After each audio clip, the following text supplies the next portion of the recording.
இந்த கட்சி அரசியல் தோல்வியில் போய் முடிந்துவிடப் போகிறது என்று அனுமானித்தது. கட்சிகளையும் விளம்பரப்படுத்துவதற்கு கம்பெனிகள் வந்தன.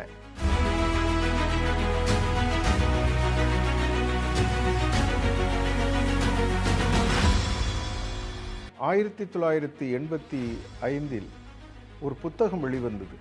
ரஜினி கோத்தாரி எழுதிய ரீதிங்கிங் இந்தியன் டெமோக்ரஸி என்ற புத்தகம் வெளிவந்தது.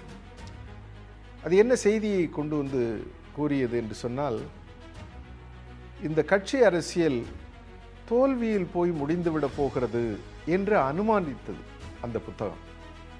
ஏன் என்று சொன்னால், இந்திய நாட்டை வழிநடத்த வேண்டிய அரசியல் கட்சிகள் தங்களே அந்த கட்சிகளால் வழிநடத்தி கொள்ள முடியவில்லை. ஒரு மக்களாட்சி நாட்டில் அரசியல் கட்சிகள் எப்படி தங்களை ஜனநாயகப்படுத்திக் கொள்ள வேண்டுமோ அப்படி அது படுத்திக் கொள்ள முடியவில்லை. ஆகையினாலே ஒரு புது அரசியல் இந்தியாவுக்கு தேவைப்படுகிறது, சீர்திருத்தம் தேவைப்படுகிறது, இந்திய ஜனநாயகத்திற்கு புது திசை தேவைப்படுகிறது என்ற கருத்துக்களை எல்லாம் முன்வைத்திருந்தார் அதனுடைய ஆசிரியர் ரஜினி கோத்தாரி அவர்கள். அதை பின்புலத்தில் வைத்து இன்றைக்கு நடக்கக்கூடிய அரசியலை பார்க்கின்ற பொழுது, ஒரு காலத்தில் சித்தாந்தங்களை வைத்து அரசியல் நடத்தது. தலைவர்களுடைய சாதனைகள், தலைவர்களுடைய தியாகங்கள், இவைகளெல்லாம் முன்வைக்கப்பட்டன மக்கள் மத்தியிலே. வாக்குகளை பெறுவதற்கு அவைகள்தான் உதவின. தலைவர்கள் தங்களின் மேலே நம்பிக்கை வைத்திருந்தார்கள், மக்களின் மேலே நம்பிக்கை வைத்திருந்தார்கள். தலைவர்கள் சித்தாந்தங்களையும் நம்பினார்கள், சித்தாந்தங்களை பிரச்சாரம் செய்தார்கள். கட்சிக்காரர்களெல்லாம் சித்தாந்தங்களை தூக்கி பிடித்தார்கள். அந்த நிலையில்தான் அரசியல் இந்தியாவில் நடைபெற்றது. ஆனால் இன்று இவைகளெல்லாம் புறந்தள்ளப்பட்டு வேறொன்று நடைபெற்று கொண்டிருக்கிறது. எப்படி விளம்பர கம்பெனிகள் சோப்பு விற்பதற்கு, முகத்திற்கு பூசுகின்ற அரிதாரத்தை விற்பதற்கு கம்பெனிகள் விளம்பரம் செய்கின்றனவோ, அதே போல கட்சிகளையும் விளம்பரப்படுத்துவதற்கு கம்பெனிகள் வந்தன. கம்பெனிகளுக்கு தாராளமாக கட்சியினுடைய தலைவர்கள் பணத்தை அளித்தந்தார்கள். அந்த கம்பெனிகள் செய்வது இந்த ஒட்டுமொத்த ஜனநாயகத்திற்கு முரணானது.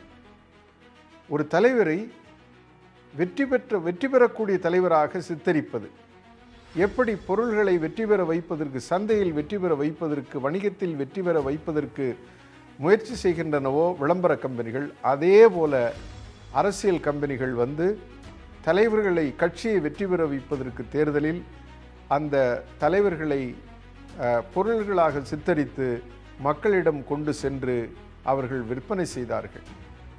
இது ஒரு மோசமான, துர்பாகியமான, ஜனநாயகத்திற்கு மாறுபட்ட ஒரு நடைமுறை. ஆனால் அது எவருக்கும் அது தவறான நடவடிக்கையாக தெரியவில்லை. கோடிகளில் புரண்டது. அது ஒரு சந்தையாகவே இருக்கிறது.